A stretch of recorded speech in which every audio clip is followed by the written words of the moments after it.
Coming up on Mountain News this morning, Congressman Hal Rogers announces some funding for first responders in one eastern Kentucky county. And a new addiction center turns a space once used for learning into a space for recovery.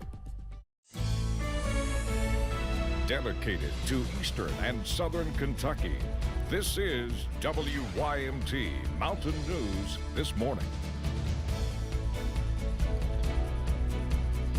6 o'clock here on this Thursday morning. One more day and then it's Friday, but I'm off tomorrow, so really today's my Friday. Let's take it over to Brandon for a look at your forecast. Brandon, it's not your Friday though. Funny though you say that though. When people wake up tomorrow morning, they're going to see a completely different team here. Yeah, Evan and Keaton. Evan and Keaton. I'll be filling in for Evan tomorrow night so he can go to the Derby, and you're going to the Derby. Yeah. So a lot of folks here from the station. It's Derby. It's Derby week here for us. Derby time. Derby. There you go. But before you get to Derby, got some severe weather potential coming up tonight and tomorrow, so we're going to watch out for that. That's why we're in our severe weather alert day coverage this morning to get you ready for that tonight and tomorrow. Let's go to the live Pinpoint Doppler radar, which is very quiet this morning. So no issues today. Tonight, different story. Tomorrow, definitely different story. Some ground clutter out there this morning, but that is moisture. It's not reaching the ground. You literally just saw there a second ago that some of it just disappeared right there near Hazard. So again, we're going to continue to watch that. And some fog looks like it's trying to form in some of the higher elevations this morning there. Buffalo Mountain looking a little bit rough there as the camera finally back online after being down for several weeks. 50 for a temperature up there, and in Hazard as well. Down to 49 Clintwood, 46 now the cool spot in Wise. I told you those 50s are going to start falling pretty quickly. 49 now in Harlan, 48 Williamsburg, 48 Monticello. Still some low to mid 50s across most of the Big Sandy and Kentucky River. 74 our average high today. We actually get above it today. 79 the daytime high. Record of 86 set back on this day in 2014. I'll have more on those storm chances coming up here in just a few minutes. Dakota? All right, Brendan, thank you. Well, we have a traffic alert to pass to you all. If you're here in Hazard, if you're traveling south on Kentucky Highway 15, there is an overturned tractor trailer that is in front of the Hardys. Hazard Fire Department is on the scene, and we do not know if there's any injuries, but of course, we'll keep you updated. Well, an eastern Kentucky man was shot in Powell County yesterday. Witnesses say the shooting took place over a disagreement with a car. Our Phil Pendleton was there shortly after the suspect was found and taken to jail. Come on, Worm. It took 3 officers to lead Aaron Couch out of the Stanton Police Department after his arrest on assault charges. Would you like to talk to us about anything about what happened?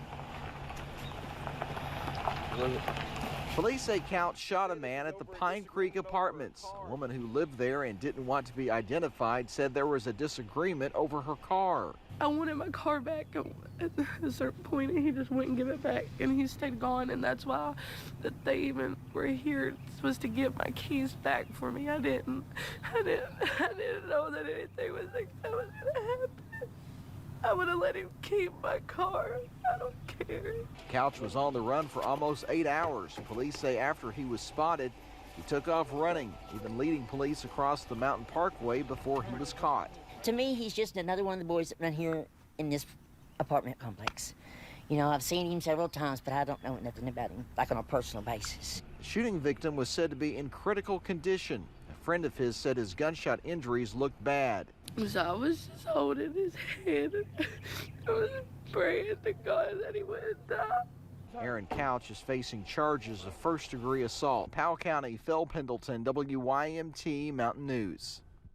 Well, we have learned that Couch has faced a bevy of criminal charges during the past few years in Powell and Madison counties, including attempted robbery, menacing, criminal trespassing, and fleeing and evading. Well, an eastern Kentucky family is mourning an unexpected and tragic loss. Clay County Sheriff Patrick Robinson says Pangie Smallwood was killed Tuesday afternoon by LZ Wagers on Arnott's Fork Road. The sheriff says the two got into a fight. He says Smallwood was stabbed several times, and now Wagers is charged with murder. We are still following leads, finding more witnesses to take statements off of. I mean, this is a senseless killing. She didn't need to die. Pangie's sister, Jennifer Smallwood, tells us the family is shocked over what happened. She calls the killing heartbreaking. Well, state troopers arrested a Madison County deputy jailer yesterday. Connor Gray is charged with third-degree sodomy. Police arrested him after an inmate escaped from a local medical facility. Richmond police caught her quickly, and she then made the accusation against Gray.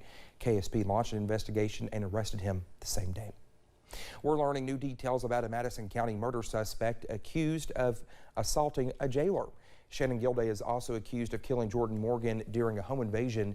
He was back in court yesterday for the assault charge. Lieutenant Stephen Howard with the Madison County Detention Center says on April 16th, Deputy Austin Ramsey was serving Gilday breakfast when Gilday confronted him outside of his cell, attacked him, put his forearm on his throat, and took him to the ground.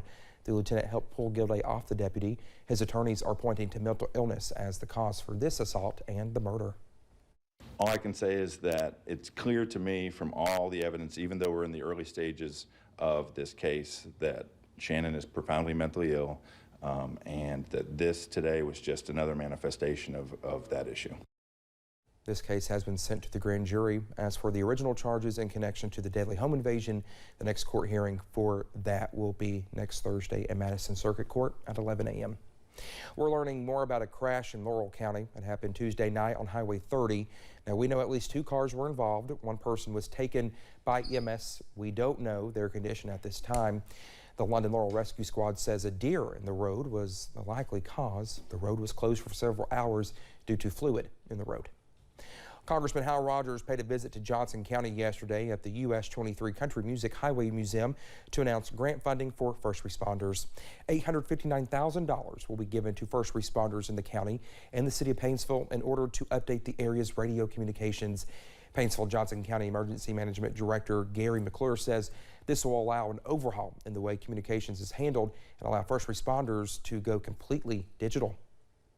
Install additional repeaters in the county, and also to provide law enforcement and fire departments, EMS, with P25 capable equipment that will operate on a digital system.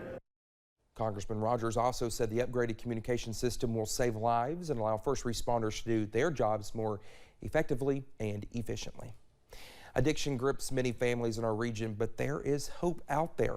Addiction Recovery Care is working to expand its services with the opening of the first residential treatment center in Martin County. Kimberly Kagi shares the message from community leaders who say this is the start of new beginnings and second chances. I had accepted the fate, the sad fate, that one day they were going to find me dead, most likely with a needle hanging out of my arm.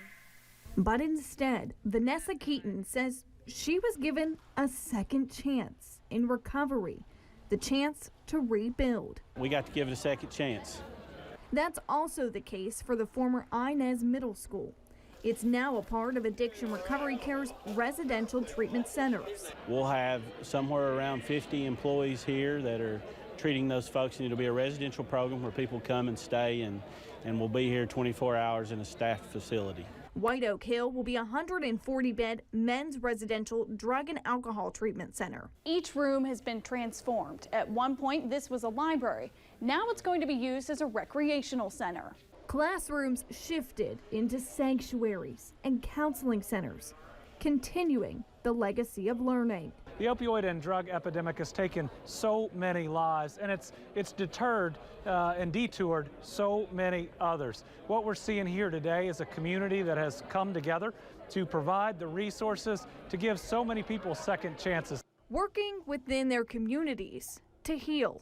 Kimberly Kagi, WYMT Mountain News. Well, the sale of the old Inez Middle School to a developer was approved back in November of 2020. Cracking down on those perpetrating the opioid epidemic is just one of the motives behind the U.S. Department of Justice's Appalachian Regional Prescription Opioid Strike Force.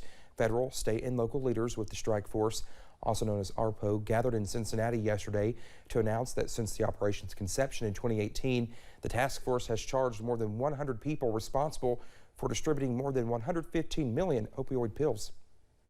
This would not be a one-and-done spectacle, but an enduring commitment to stamp out opioid trafficking through the prescription pad.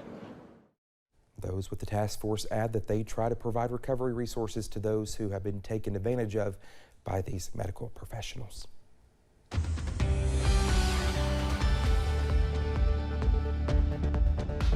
6:09 here on this Thursday morning. We are tracking a very nice start to today, but we are in a severe weather alert day because of what's coming tonight and tomorrow. Let's take a look at our current conditions. I-75 at London. Sun is starting to come up there, and you'll see not too many clouds out that way this morning. Traffic moving along pretty well. We're looking at temperatures a little cooler than yesterday in the 40s in Clintwood, Wise, Harlan, Williamsburg, and Monticello this morning, but it's 50s everywhere else, at least for now. Anywhere it's basically close to 50, probably drop into the 40s there, and we are double digits colder than we were just 24 hours ago this this morning. 79 later today. Sorry, I got choked there just a second. Straight chances for rain come into play late. Some storms possible in the overnight hours, but the clouds will gradually increase as we get deeper into the daytime hours. So a severe weather alert day in effect probably today and tomorrow. Storms tonight and Friday, and a half and half weekend after that. We'll talk more about all that coming up in just a few minutes. Dakota? All right, Brendan, thank you so much. When we come back here on Mountain News this morning, attacks by Russian soldiers in Ukraine intensify ahead of a day the world is keeping an eye on. Let's go.